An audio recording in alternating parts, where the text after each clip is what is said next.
Cisneros Díaz.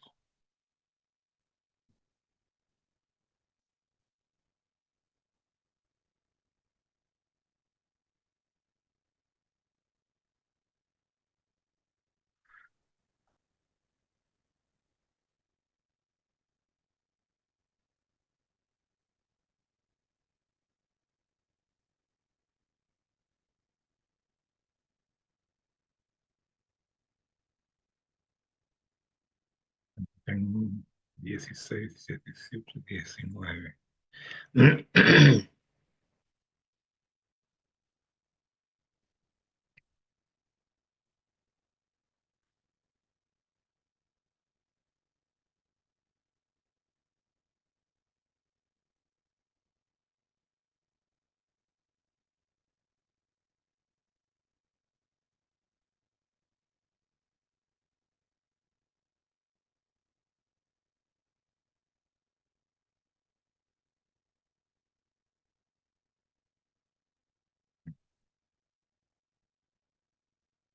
Cinco, cuatro, cinco, 6, 6, 20. González, Camil,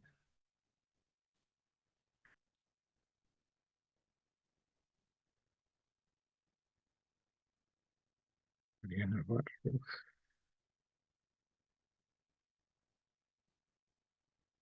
Gutiérrez, Centeno,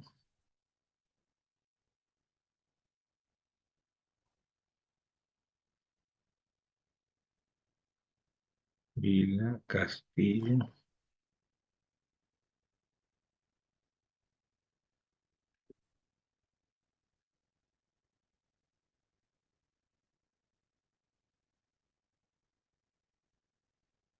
Gordillo Vázquez,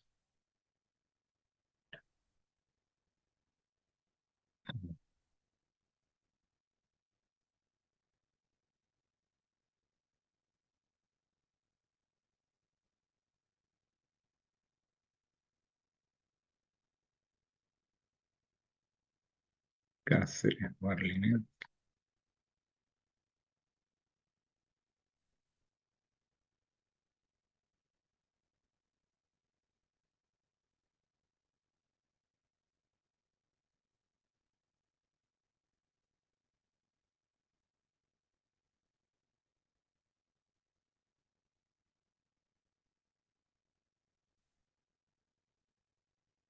Bonilla Silvera,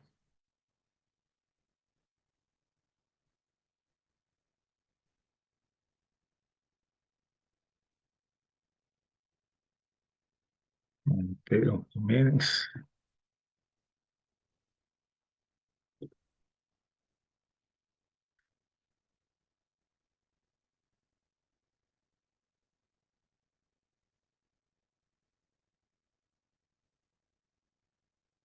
Díaz Vélez.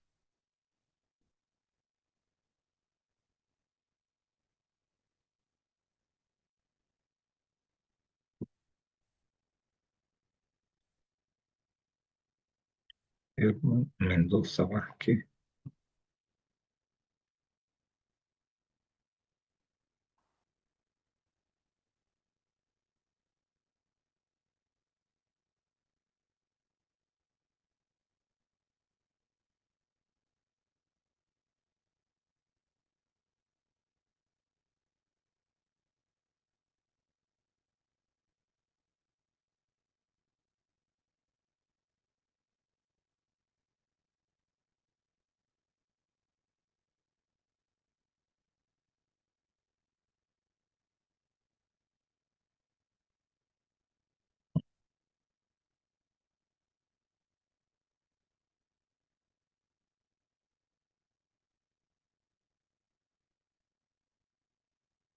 Hidalgo.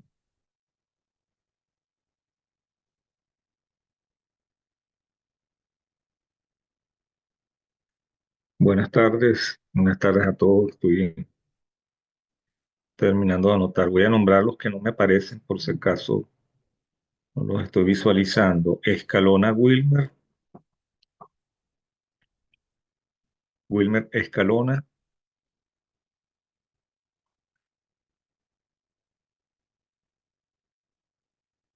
Hernández Adriana,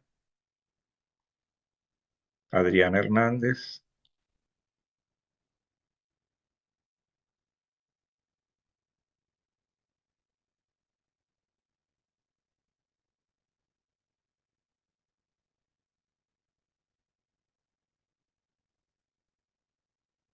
ok, Eden Jaén ya está anotada.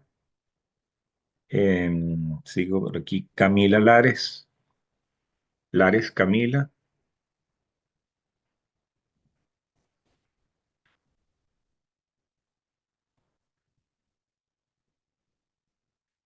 Lares Camila,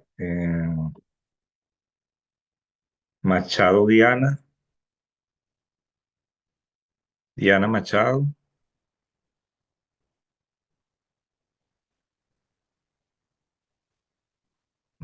a ver, ok, Diana Machado. Mm, Yolanda Misle, Yolanda Misle, tampoco.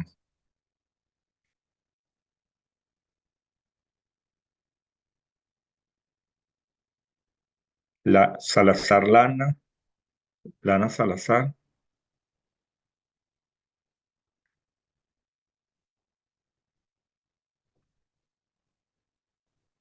Torres Índigo, Índigo Torres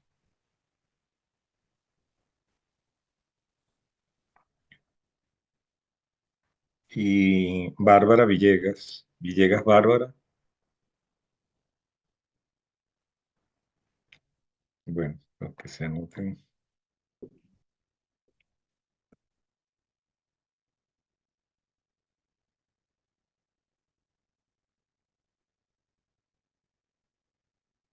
los que no nombré porque ya están anotados.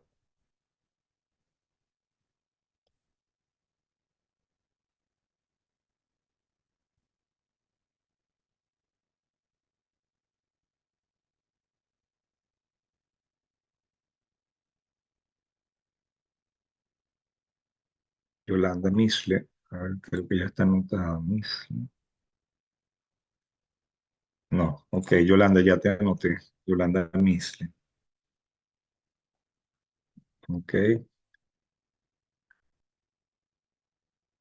Camila Lares, ya voy a ver entonces. Lares Camila. Ok, ya está anotada Camila Lares también. Wilmer Escalona estaba ya anotado. Wilmer, no, ya está anotado. A ver quién más. Salazar Lana. Ok,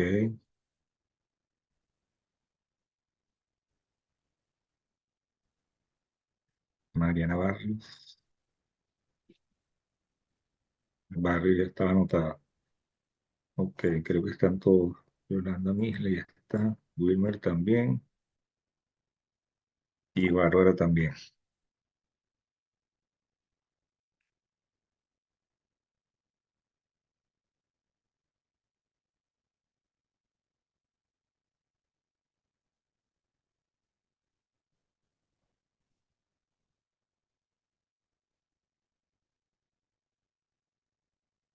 Ok, ya está anotado Bárbara. Los que no me aparecen todavía es Hernández Adriana, Machado Diana y Torres Índigo. Son los que no me aparecen.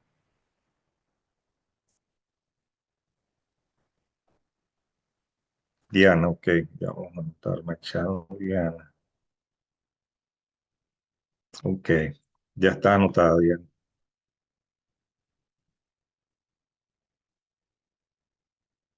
Sí, ya está anotada Diana. Perfecto, gracias. Índigo celeste.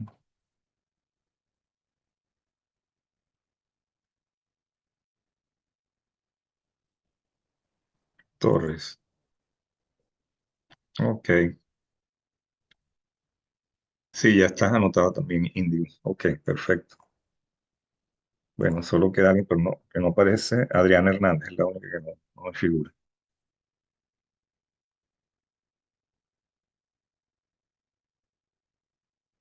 Ok, bueno, vamos a continuar.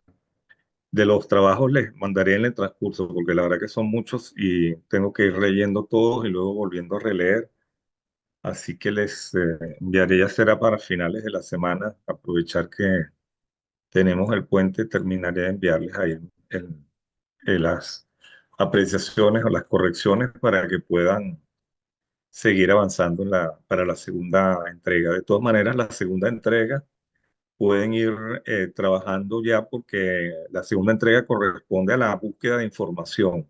Es básicamente la elaboración de fichas. Entonces, lo importante es que en base a los objetivos e hipótesis planteados vayan buscando fuentes de información posible para cada uno de esos frentes, ¿no? Consultando libros de algunos de los que están referidos en la bibliografía del curso, los que fueron obras hechas por el Ministerio de Obras Públicas. En la biblioteca de la facultad pueden consultar unas cuantas memorias del ministerio y justamente hasta los años que estamos trabajando están en la biblioteca de la facultad. Eh, y bueno, por supuesto, depende de cada caso, seguir indagando en otras posibles fuentes, repositorios donde pudiera haber información. Cualquier cosa ya en las observaciones les haré recomendaciones para que puedan buscar información. Ok, voy a buscar, bueno, vamos a seguir con la presentación ahora. Estamos con los arquitectos revolucionarios.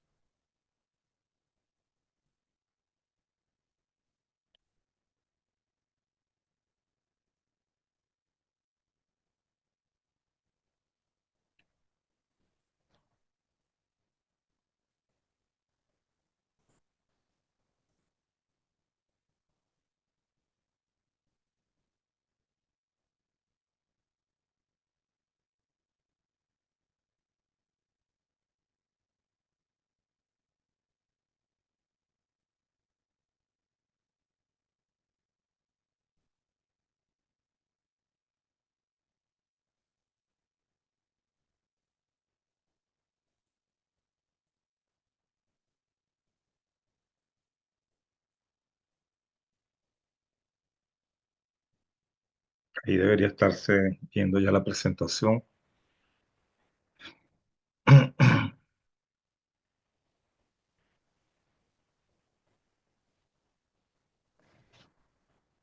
Bien, de aquí habíamos empezado ya a ver la figura de Boulez.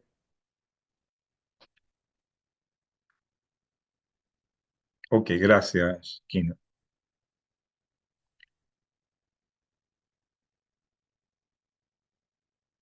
Ok, vuelvo a... Ok. Bien, habíamos visto de Boulez, habíamos visto algunos de los proyectos. Retomo un poco para rebobinar, ¿no? La figura de Boulez es representativo sobre todo de la búsqueda de lo sublime dentro de esta terna o esta trilogía de los arquitectos revolucionarios, que son revolucionarios en dos sentidos, ¿no? Primero ya decíamos que porque son contemporáneos con el proceso de la Revolución Francesa, pero a su vez Emile Kaufman, que es un arquitecto que desarrolló un libro y un ensayo sobre ellos, es justamente el que les dio ese adjetivo, adjetivo a estos tres arquitectos, redactando un artículo de los arquitectos revolucionarios, ¿no?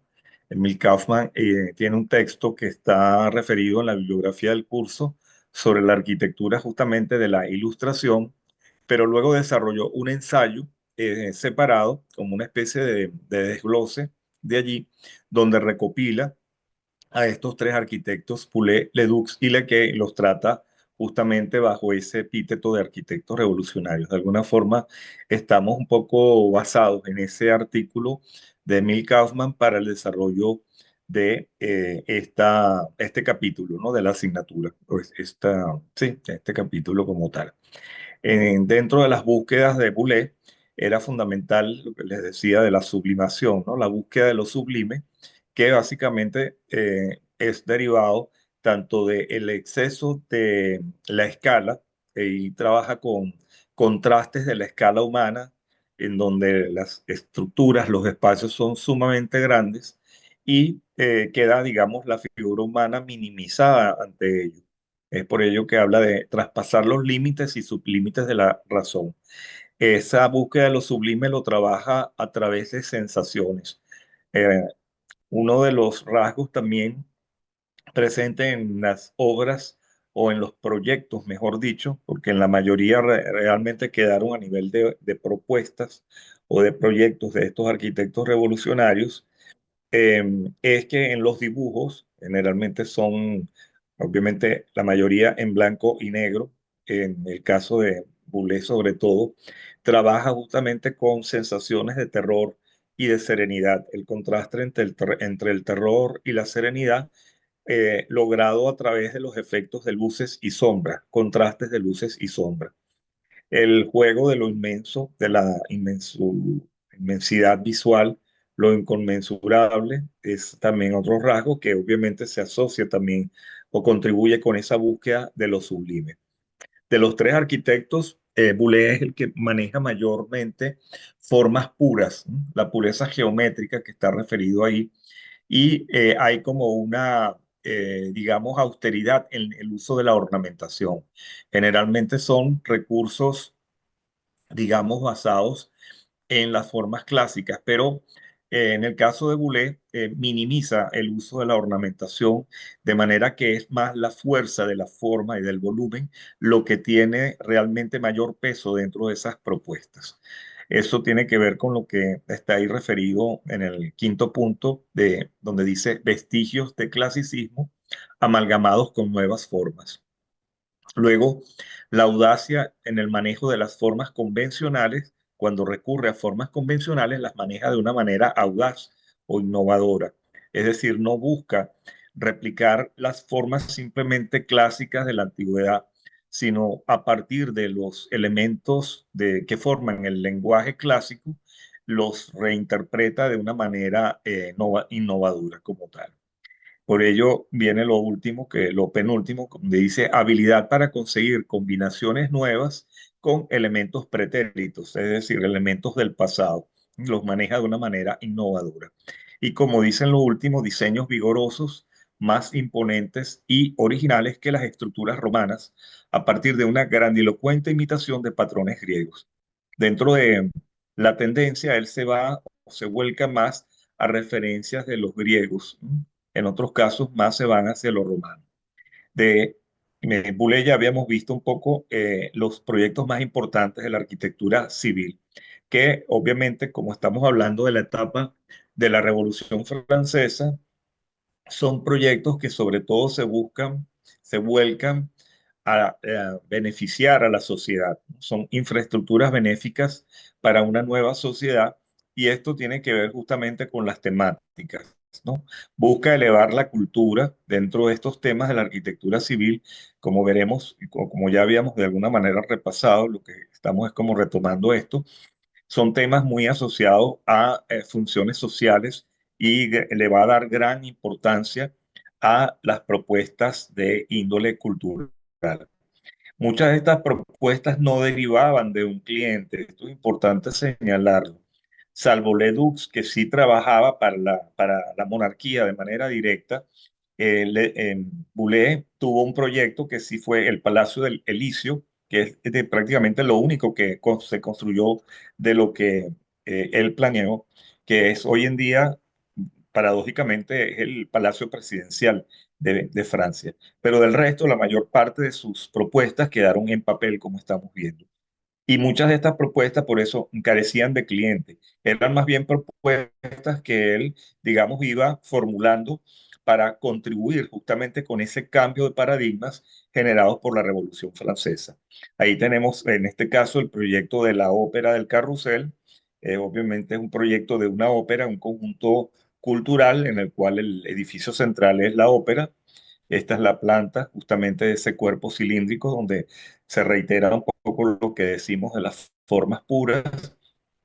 Maneja el cilindro en el caso de lo que forma todo el cuerpo base y luego una media esfera que forma la cúpula. La cúpula aquí no es una cúpula de media naranja, sino queda como encastrada dentro del cilindro. Si uno, digamos, desmontara el cilindro, quedaría la cúpula internamente completa. Es como un trabajo más de percepción de los volúmenes. Ahí lo pueden ver mejor, ¿no? Vean que queda como inserta dentro del cilindro que la abraza o que la rodea. La imagen de abajo se ve claramente lo que reiterábamos, que hay una utilización de la ornamentación, pero es bastante minimalista. Básicamente la cornisa y los capiteles de las columnas, del resto las superficies son bastante áridas, ¿no? Bastante, digamos, desprovistas de ornamentos. Esta es una propuesta muy importante de las que desarrolló y donde se ve manifiesto justamente todos esos ideales de la escala humana, el uso de las formas puras, la eh, justamente reducción de la parte ornamental, el trabajo de los elementos de la arquitectura griega. En este caso también tiene algunos rasgos de la romana, sobre todo en el trabajo de la cúpula internamente, ¿no? Que es una cúpula casetoneada como la del Panteón de Roma. Este sería otro proyecto igualmente para la temática cultural, el proyecto de un museo cuya planta pues claramente se ve la abstracción, todo deriva de las formas puras, el uso del cuadrado y el círculo amalgamado para ir conformando todo el conjunto planimétrico, que esta sería una sección visto desde una de las alas justamente de esa cruz que arma el cuerpo central viendo hacia la cúpula central, que es lo que se ve allí al fondo y donde de nuevo se reitera el tema de la perspectiva, ¿no? Y de la escala humana minimizada. Esta es otra, ¿no? Creo que aquí aún más se puede apreciar el tema de la escala humana, cómo queda prácticamente la figura humana queda minimizada ante la inmensidad de esa volumetría de haberse construido. Otro tema vinculado pues también con lo cultural, una biblioteca pública nacional, en este caso usando una planta rectangular alongada que internamente también la trabaja con esa pureza, contraste en superficies puras y en los órdenes clásicos. En este caso es una gran bóveda de cañón, también casetoneada como en el caso de la cúpula, y lo que son los andenes de la librería, trabajados como una especie de gradería, como se puede apreciar ahí en la imagen. Un espacio grandilocuente donde de nuevo la escala humana queda minimizada ante la inmensidad de ese espacio público. Esta es otra propuesta de otra biblioteca pública también para París, en este caso utilizando el cuadrado y el semicírculo para formar esa exedra que estamos viendo allí, aquí se ve la reverberación del uso del cuadrado como módulo espacial que va a usarlo en varias escalas, ¿no? Para formar los patios y para formar los ámbitos estructurales de la biblioteca. En este caso ya sería otro tema también vinculado con la función pública, pero ya para funciones de orden política gubernamental, ¿no? El plano de un palacio municipal, donde de nuevo recurre al uso del cuadrado y el círculo. Lo que vemos en los cuatro costados son escalinatas que buscan justamente de nuevo reiterar esa grandilocuencia del volumen del edificio en contraste con la escala humana, que queda minimizada.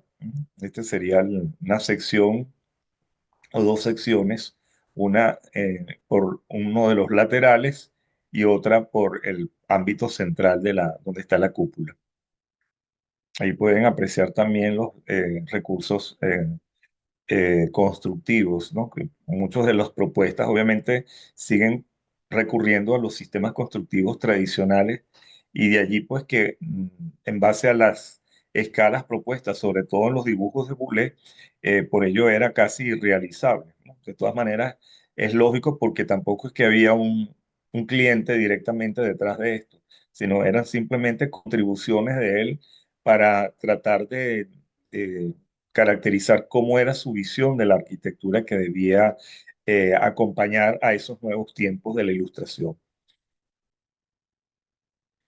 Este sería otro de ámbito cultural, un proyecto de un circo, donde, bueno, claramente recurre al típico patrón de los circos romanos, aunque en este caso, en vez de ser oval como el Coliseo, recurre a la forma completamente circular, pero estructuralmente más o menos similar, ¿no? La utilización de bóvedas de cañón que arman todo el soporte estructural para las gradas del conjunto.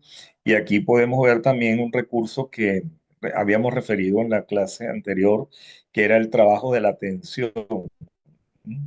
Donde él a veces incorpora cuerpos que están separados del edificio, pero ayudan como a consolidar la idea de simetría.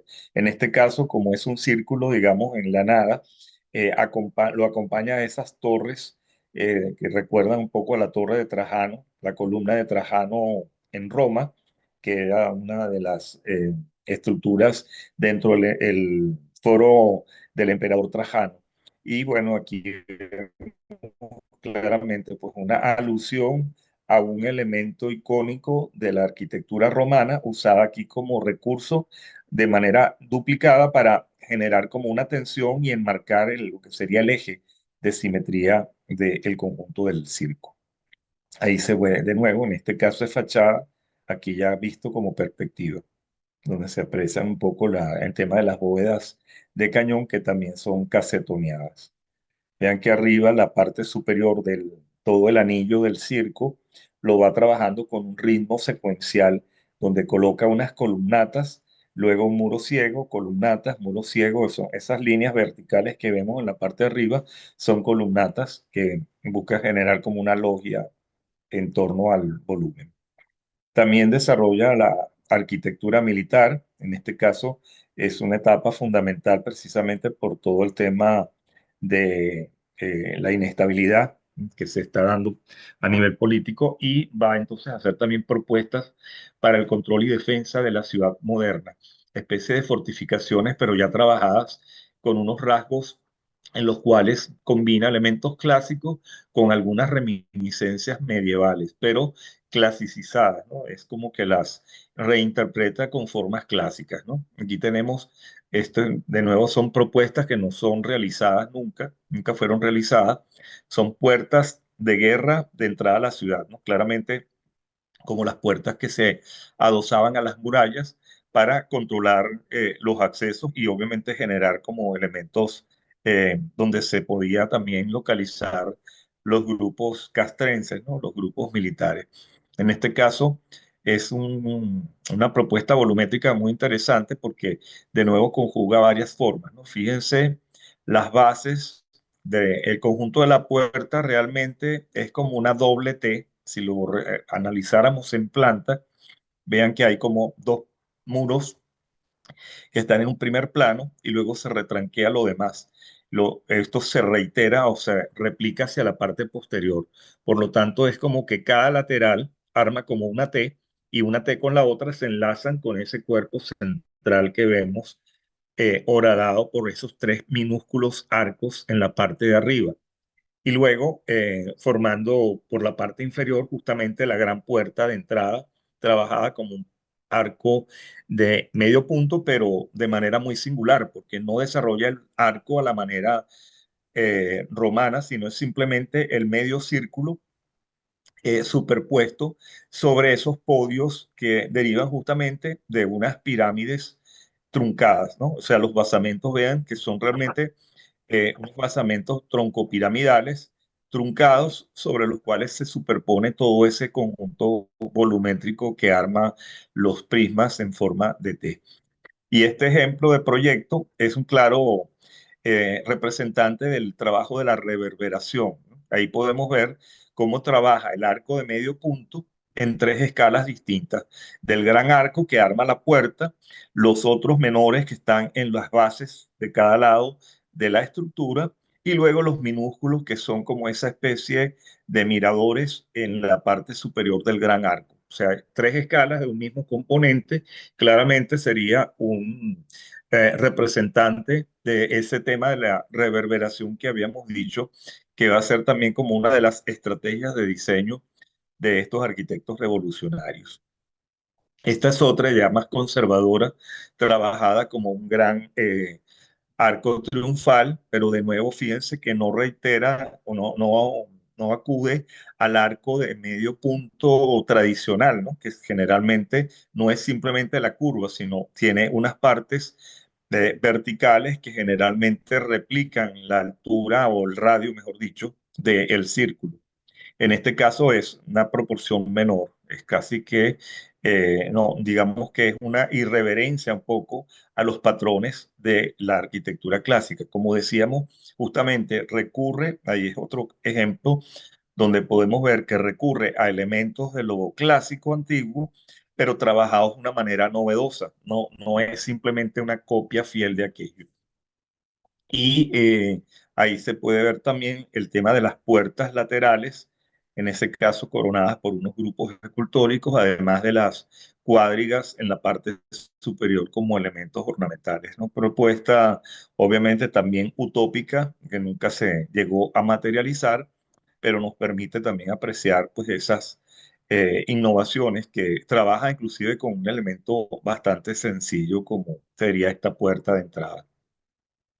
Esta sería otra dentro del ámbito militar, un proyecto de fortificación. En este caso está trabajado como una mezcla también de formas. Vean que hay como un gran basamento igualmente troncopiramidal en la parte inferior, sobre el cual se superpone un gran cono, pero el cono es truncado. ¿M? Y el cono, sobre el cono a su vez se superpone un cilindro y a ese cilindro le extrae unos cuatro fragmentos radiales, ¿no? Y de allí genera esa morfología que vemos allí. O sea, se ve claramente el cono que llega justamente eh, hasta la parte donde se superpone la parte superior. ¿M? Y luego quedan como cuatro elementos, los dos que estamos viendo de este lado y otros cuatro en la parte posterior, ¿no? Sería como una superposición sobre el círculo del cono, ¿verdad? Extrae como una especie de cruz griega, una cruz que tiene las cuatro alas iguales. Estamos viendo dos de ellas, que son justamente esos dos volúmenes que vemos frontales, y en principio pues habría otros dos por la parte posterior, suponiendo siempre pues que sus propuestas aluden a la simetría. Ahí podemos ver también un poco el tema de la escala humana. Creo que en este es aún más aguda. Fíjense, por allí se ve un cañón en un lateral, en los laterales se ven los cañones y las figuras humanas abajo caminando por la explanada. Así que imagínense la escala de ese volumen de haberse construido, qué fortaleza tendría realmente como eh, una estructura militar de gran, digamos, solidez, austeridad y además bastante, digamos, regia como figura. Aquí podemos ver también ciertas reminiscencias medievales, ¿no? En la parte superior, el trabajo de las almenas, que eso sí, pues es típico de las fortificaciones militares, esos toques que derivan justamente de la Edad Media, ¿no? Entonces hay como una forma, el trabajo de formas puras con esos detalles, pero unos detalles trabajados de una manera bastante minimalista. Como pueden ver del resto, no hay mayor ornamentación dentro del conjunto. Esta es una propuesta, ya, un proyecto, en este caso, para una intervención de remodelación sobre el Palacio de Versalles. Antepone toda esa gran explanada. El palacio es, originalmente tenía una forma de U, pero hace toda una propuesta de, digamos, recreación de nuevos espacios y ampliación a todo el conjunto. Es otra obra, pues también que quedó en proyecto, nunca se llegó a materializar. Sí, es importante aquí cómo reitera esa idea de la tensión, ¿no? Aquí también añade, esta es la perspectiva de cómo hubiera sido de haberse concluido.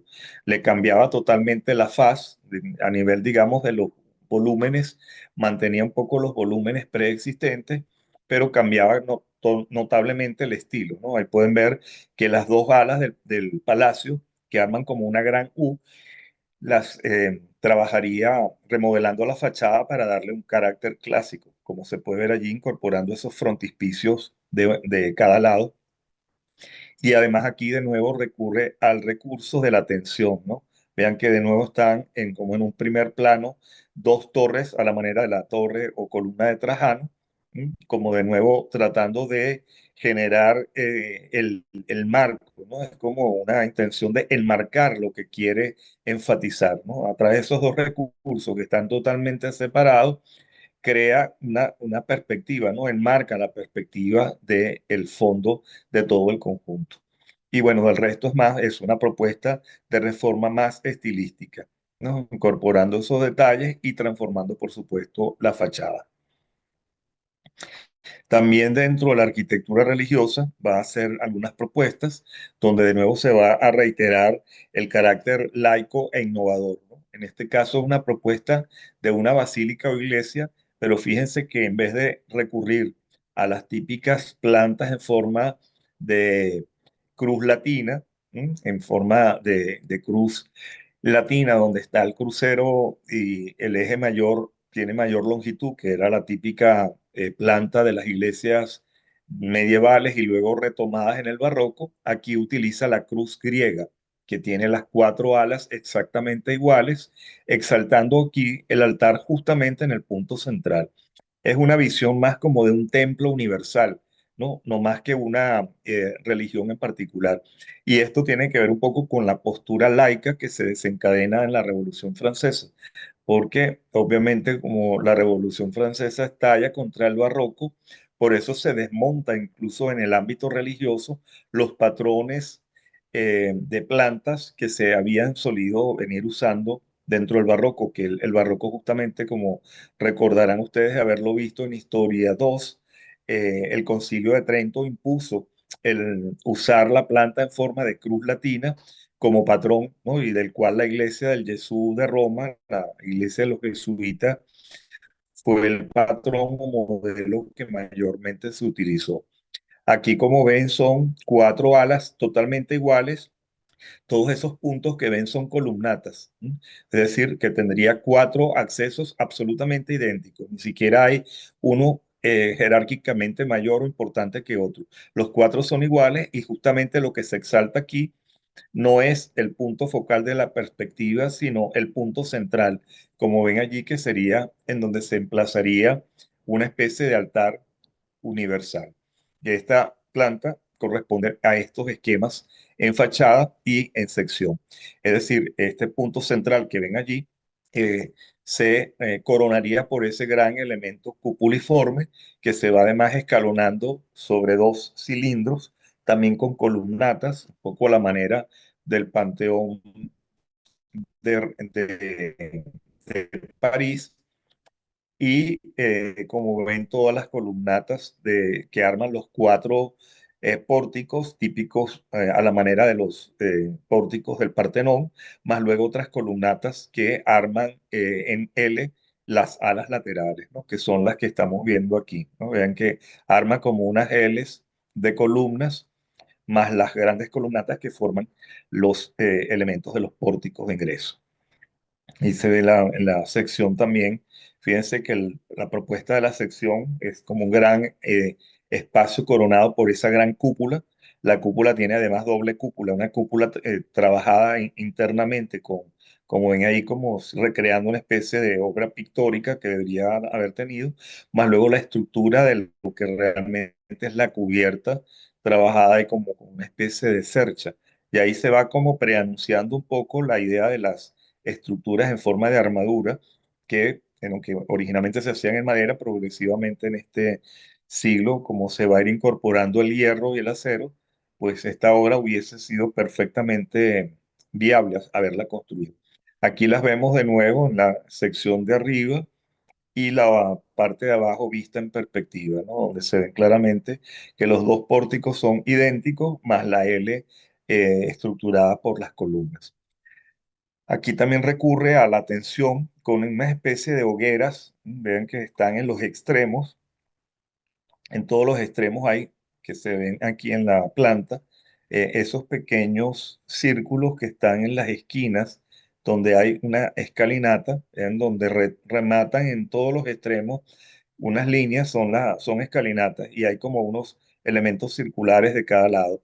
Pues eso serían como especie de hogueras, de como fuego perpetuo, que lo pueden ver ahí, que tendrían como una simbología. Y bueno, el espacio interno sería esta representación. Claramente el tema del altar mayor, emplazado justo en el medio, recibiendo toda la iluminación de la cúpula central. Es como otro ejercicio de diseño planteado para esas propuestas que buscan innovar, ¿no? Pero tampoco es que había un encargo oficial como tal para hacer un proyecto de una basílica metropolitana, sino es eso, es como ejercicios de diseño que él iba desarrollando para contribuir con los cambios de paradigmas. También en el ámbito de la arquitectura funeraria va a hacer varios trabajos y de esto, bueno, el más famoso es justamente el cenotafio de Newton. Esta es una propuesta de una capilla de los muertos donde trabaja la forma piramidal, como podemos ver allí, una pirámide en la cual va a horadar en su interior ese elemento en forma de grada y luego en la parte de arriba también como una especie de cúpula casetoneada que sería pues propiamente como el punto de ingreso del cual se va a distribuir a las galerías internamente ya dentro del espacio. Es casi una propuesta casi metafísica, ¿no? Como pueden ver allí. También está presente allí lo de las dos hogueras de lado y lado, o sea, de nuevo como enmarcando el acceso y el eje principal de la perspectiva con las dos hogueras que están separadas de la estructura. Y algo similar en esta propuesta sería el acceso a un cementerio trabajado pues como un elemento amurallado que se eleva para armar como ese triángulo, especie de gran frontispicio, cuyo vano de entrada pues reitera esa forma, ¿no? Como ven allí como una especie de trapecio, en este caso la puerta de entrada. Y de nuevo aquí las dos columnas enmarcando ese eje, ¿no? Como reforzando la idea de la simetría y del eje, arma como una especie de trilogía, ¿no? Entre el volumen principal y los dos elementos que buscan enmarcarlo. Esta es otra, una tumba en honor a la figura de Hércules, la cual pues es más que evidente aquí el uso de las formas puras, ¿no? Claramente como la mitad, una sección, podríamos decir, de un cubo, más que mitad, como un tercio de un cubo, lo que sería todo el volumen de la base eh, trabajado a su vez de manera tripartita, ¿no? El volumen lo segrega en tres partes, con una parte totalmente ciega, luego la gran columnata y luego una gran cornisa con figuras humanas en relieve, ¿no? Eso que se ve allí que no se aprecia muy bien porque la imagen está un poco borrosa, pero son figuras, todo como una secuencia de figuras en procesión en torno a todo el volumen. Y ese volumen sirve de base y a su vez de marco para la gran pirámide que se inserta sobre ella, una pirámide además truncada que de nuevo tendría como esa idea del fuego eterno en la parte superior a la manera de algunos templos funerarios, sobre todo mesoamericanos. Y aquí es curioso también hacer referencia a la escala humana, porque fíjense, después de la escala de ese gran volumen, fíjense la proporción de las puertas, unas puertas absolutamente minúsculas, más la figura humana, que se pueden allí apreciar algunas figurillas que representan lo que sería la escala humana, lo cual devela también el gran contraste de escalas, de nuevo reiterando esa idea de lo sublime que está detrás de su propuesta. Esta es otra tumba, en este caso de Espartiates, una figura pues, también de figuras de la en edad antigua, de la antigüedad clásica, en este caso trabajada como una gran caja a la manera de un templo clásico, pero más bien ciego, ¿no? Este es un claro ejemplo de la austeridad decorativa, ¿no? La única decoración es esa especie de elemento de relieve que segrega la parte del techo con respecto al volumen principal. Del resto, la puerta es una puerta dintelada bastante sencilla y se reitera de nuevo el tema de la escala humana. Este es otro ejercicio del cenotafio cónico, de hecho lo deja como una especie de elemento prácticamente como diríamos, genérico, ¿no? No es en este caso dedicado a ninguna figura particular, sino más bien el ejercicio geométrico. Es trabajado como un cenotafio con la figura cónica en cuyo interior se inserta una media cúpula, y la cúpula además la va horadando con esos arcos de medio punto, de nuevo a la manera que él lo hace, ¿no? Que no es el arco de medio punto esbelto, sino simplemente la curvatura en la parte inferior.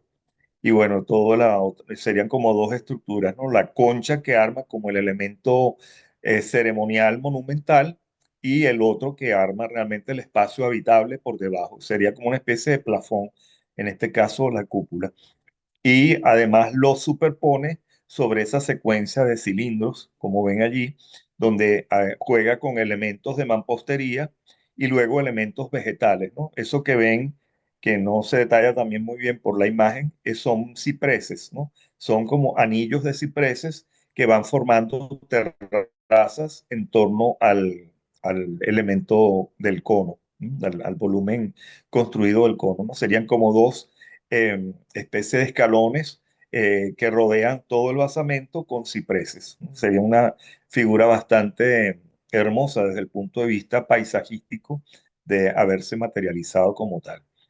Y algo similar va a ser con la pirámide, ¿no? Sería este otro ejercicio, es, digamos que es análogo a este, pero en este caso trabaja es con la pirámide truncada.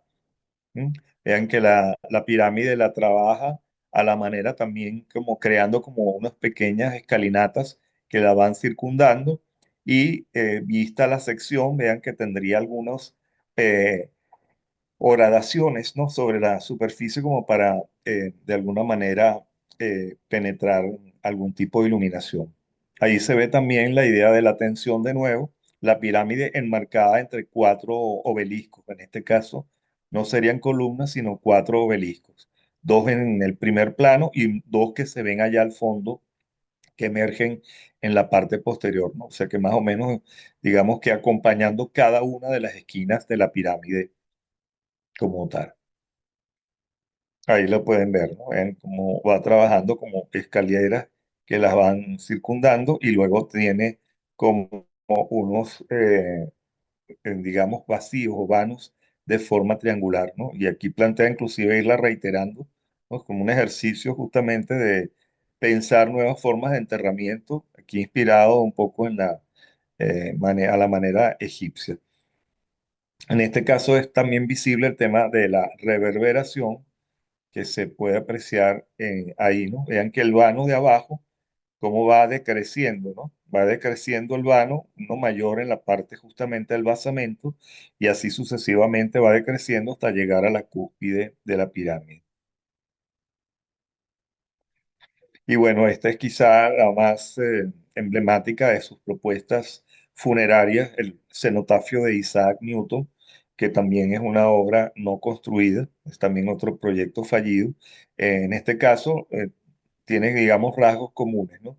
El basamento escalonado, como vemos aquí en el caso del cenotafio cónico, que tiene las terrazas con cipreses. Aquí lo va a manejar igual, ¿no? Trabajando como cilindros rematados por cipreses, sobre el cual va a superponer la gran esfera. ¿No? Además, retranquea retranquea la esfera y le retira una parte al cilindro para armar justamente el volumen, el vano, mejor dicho, de acceso o de ingreso a él, y sobre la terraza crea otra escalinata, como ven allí, con una hoguera en la parte superior. Esto sería como la parte externa, pero luego en el espacio interno va a hacer estos trabajos, ¿no? Aquí vemos el corte o la sección. Trabaja además como el contraste entre el día y la noche a través de luz y sombra. Esto sería como la propuesta nocturna del cenotafio, trabajando como una gran hoguera en el punto central para iluminar todo el espacio circular o esférico, mejor dicho, interno, y algo análogo en el día, que sería totalmente en penumbra. Es quizá el proyecto más célebre de todos los proyectos de Boulet. Los planos están en la Biblioteca Nacional de Francia, y bueno, es uno de los proyectos quizá más publicados, ¿no? En libros, siempre cuando hacen referencia a Boulez, es de los proyectos que más resonancia tienen. El segundo arquitecto revolucionario es Claude Nicolas Ledoux. En este caso fue sí, de los que más llegó a construir, más llegó a ejecutar obras, porque además era funcionario. Era un funcionario vinculado con lo que serían las cuestiones de Hacienda, ¿no? Lo que sería una representación hoy en día del Ministerio de Hacienda, es decir, donde se tienen que recoger los tributos y el pago de los impuestos sobre la renta. Esto le hizo, pues justamente que pudo tener muchas obras, pero también al estallar el proceso de la revolución, pues fue puesto prisionero y allí bajo prisión es que se va a dedicar un poco a desarrollar el tratado que planteó. En el caso del Edux hay una visión también, también es utópico en cierta medida, pero es más realista porque obviamente fueron obras que eran más factibles desde el punto de vista de su escala, ¿no? Las escalas usadas por Ledoux son escalas más realizables, eh, va además a contribuir sobre todo con ese proceso de la revolución industrial a su vez, ¿no? Es pionero de algunas obras que se asocian justamente a lo que serían fábricas, aun cuando las trabaja de una manera absolutamente clásica, como vamos a ver, la obra más emblemática es la Salina de Art-Excellence, que es un claro ejemplo de una fábrica de sal hecha por la vía industrial, no de sal marina, sino obtenida por procesos químicos, ¿no? De laboratorio. En el caso de él, utiliza el recurso de que la fisonomía, la forma de la edificación debe tener una significación y eso lo lleva al plano inclusive de la planimetría, no solamente de lo que uno puede ver en alzado, sino inclusive en planta, ¿no? Ahí están referidos dos ejemplos, los significados quedaban establecidos por símbolos que evocaban los contenidos y usos. Por ejemplo, utiliza el tema de una balanza, ¿no? Para evocar a la justicia y a la unidad en la sala del tribunal, que es el Pacifer.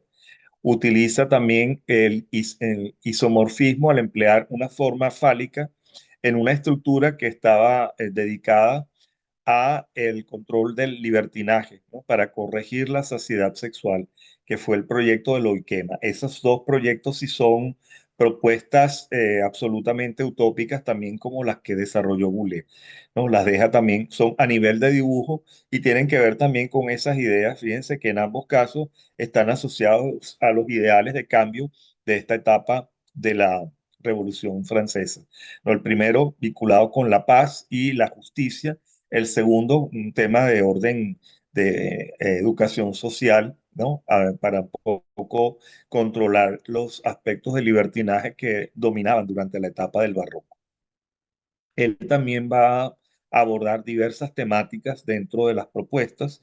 Tenemos dentro de la arquitectura militar justamente el control económico en la ciudad moderna, y esta es una de las propuestas de la cual quizá es verdaderamente bastante ambiciosa y a diferencia de Boulez, sin embargo, son propuestas que tienen una escala mucho más modesta, ¿no? Aun cuando fueron múltiples proyectos, ¿no?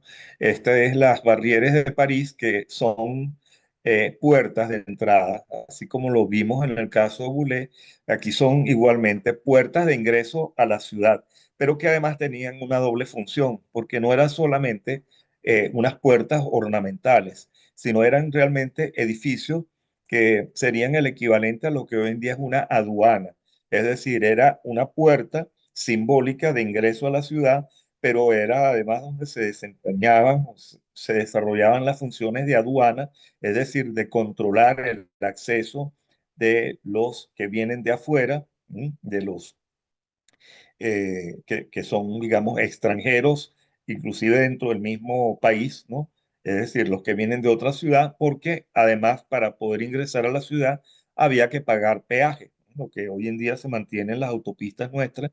Bueno, el pago de peaje había que pagar un impuesto por ingresar. Entonces, estas estructuras de alguna manera sirven de alcabala, Esa es la función, serían especie de aduanas o alcabalas que además tienen obviamente esa simbología de acceso a la ciudad.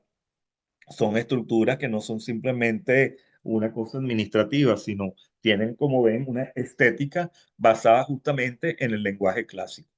Y en estas diferentes puertas, porque fueron diversas, aquí hay muchas más de las que se han conservado. Básicamente se han conservado cuatro. Tampoco todas se llegaron a materializar, pero hay cuatro que sí se han conservado y son estructuras icónicas de la ciudad de París.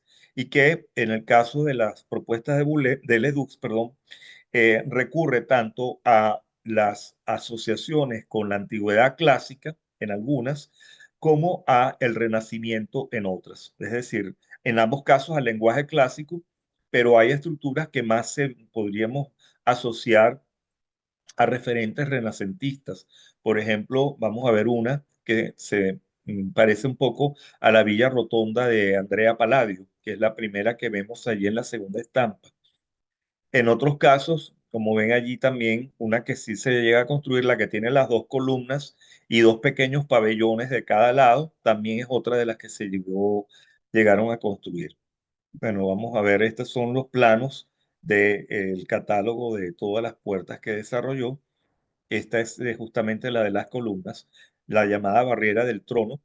Está formada por dos pabellones, esos dos como especie de cubos. Ahí estamos viendo uno solo en la parte inferior, pero realmente son dos de cada lado.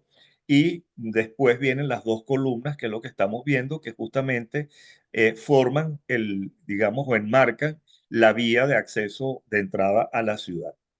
Esta la podemos ver, hecho para atrás, en la imagen de la derecha, es en la tercera línea, la que está en el medio, ¿no? Ahí pueden ver las dos columnas y los dos pabellones edificados, que son como unos pequeños edificios rematados en la parte superior a manera de templo, ¿no? Con los frontispicios típicos y además horadada por unos arcos de medio punto en un lado y por vanos adintelados en el otro. Las columnas están trabajadas también a la manera de las columnas erigidas en la antigua Roma por los emperadores en la parte superior con grupos escultóricos. Esta es la otra, la barriera rotonda de la Villette, en el barrio de la Villette, que justamente es la que se asocia un poco a la rotonda, a la villa rotonda de Andrea Palladio. Vean que en este caso la planimetría parte de un cubo, de un cuadrado, mejor dicho, sobre el cual se yuxtapone una cruz griega, de nuevo una cruz de cuatro alas iguales, que arma los cuatro pórticos, como en el proyecto de la basílica que veíamos de Boulez. Y en este caso se eleva justamente en el punto medio un cilindro rodeado por arcos de medio punto que forma el volumen central más elevado del conjunto. Ahí pueden ver la fotografía. Esto hoy en día es una especie de centro que combina el tema cultural con el tema social. Hay cafés en la parte inferior y en la parte de arriba hay pequeños estudios de artistas. Vean la simplificación también en el caso del Edux aquí, cómo utiliza unas columnas que más bien son ya unas columnas bastante sencillas. El fuste inclusive es troncopiramidal, es un cuadrado que como ven se va reduciendo la sección conforme se acerca al capitel. Y el capitel es realmente una moldura muy sencilla sobre la cual descansa el entablamento del frontispicio. Y luego, pues, el gran cilindro que tiene como un corredor externo y el espacio interno en la parte central con forma circular. Esta es otra, la Barrière Monceau, que está cerca de un parque. En este caso, es también usada igualmente para la colocación también de servicios. En este caso, pues podríamos ver más bien la asociación con las estructuras del Renacimiento, ¿no? Recuerda un poco a el templete de San Pietro in Montorio en Roma, que es con esa forma cilíndrica rodeada por columnas sobre la cual se superpone el cilindro y emerge la cúpula hemisférica. Son tres de las estructuras que llegó a ser y que se han conservado dentro de las puertas de entrada a París. Dentro del tema industrial, está asociado justamente la preocupación social dentro del mundo industrial. Recordemos que parte de la Revolución Francesa deriva justamente de esos contrastes y toda esa explotación a la que están siendo sometidas las clases trabajadoras. Y bueno, esto es claramente una búsqueda a través de un proyecto de considerar inclusive de una manera simbólica el trabajo, el tratamiento de las viviendas de los obreros como unas viviendas dignas para, digamos, complementar todo lo que es la función fabril. El proyecto es básicamente el de las Salinas Reales. Este era claramente un proyecto vinculado justamente con la misma institución de la cuestión de Hacienda y obviamente asociado con la monarquía. Y para él hace varias propuestas. Esta es una primera propuesta de planta cuadrangular, como podemos ver allí, en la cual va, digamos, replicando varios anillos cuadrangulares, como se puede apreciar, inclusive aquí también usando a la manera de bulé también anillos de vegetación, ¿no? De cipreses que rodean toda la ciudad. Y luego en la parte interna, ese anillo cuadrangular donde ya están lo que son las edificaciones, son distintos pabellones destinados a la parte productiva, rodeado de jardines y todo lo que serían los ámbitos del secado, ¿no? Y, digamos, de toda la elaboración de la sal, que son esos elementos trabajados de cada lado como manera de campos, ¿no? Como si fueran unos recintos reticulados, ¿no? Pues serían pues justamente los espacios del secado de la sal. Esta es la primera propuesta, pero que no se llega a materializar, que vemos en la parte de arriba un poco la volumetría que habría tenido. Tiene unos volúmenes, esos cuadrados estarían rematados en forma de pirámides, justamente. Pero bueno, no, este no se materializa de esta forma y hace esta segunda de forma semicircular, dispuesta en planta, ¿no? Con un pabellón central, que es básicamente lo que sería la fábrica, dos pabellones laterales de cada lado, dedicados justamente a la parte de apoyo fabril, y luego todo lo que arma el semicírculo serían las unidades de vivienda de los trabajadores, de los obreros. A todo ello, perdón, se ingresaría por una especie de peristilo a la manera, o propilio más bien, como a la manera de los propilios de Atenas. Vean ahí como una especie de templete. Arma eso, el volumen central, la parte directiva de la fábrica como tal, la parte más importante. Luego, como dos grandes pabellones, como especie de grandes galpones, pero tratados con una forma clásica. Y luego todas las unidades de las viviendas, que son esos cuatro grupos de unidades donde hay también, pues, lo que es en el medio, la parte del comedor de los obreros, y luego de cada lado de cada uno de esos cuatro grupos lo que serían las habitaciones. Es una estructura que, aunque parece borrada, parece un render, es realmente real, ¿no? Si existe, se llegó a construir y es un conjunto magnífico, como pueden ver allí en cuanto al uso del lenguaje clásico. Aquí pueden ver fotos de detalle. El que vemos ahí es justamente el cuerpo principal, en la parte de abajo a la izquierda, es la fachada del cuerpo principal, trabajado